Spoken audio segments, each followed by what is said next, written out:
Wahai anak cucu sekalian, dengarlah satu kisah yang tak disebut di sekolah.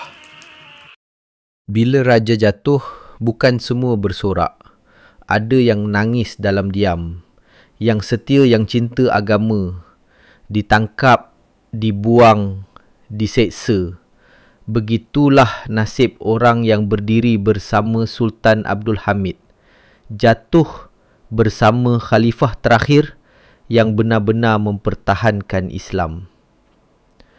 Ulama' dituduh penghasut. Tentera yang taat dikatakan pengkhianat. Rakyat yang menangis dituduh bodoh. Mereka lupa yang jatuh itu bukan sekadar sultan, tapi dinding terakhir Islam dari runtuh. Dan sejarah mula bertukar tangan. Tangan yang tak kenal kiblat, tapi pandai berjanji. Ambil ini sebagai pedoman. Bukan semua yang bercakap itu benar, dan bukan semua yang diam itu pengecut.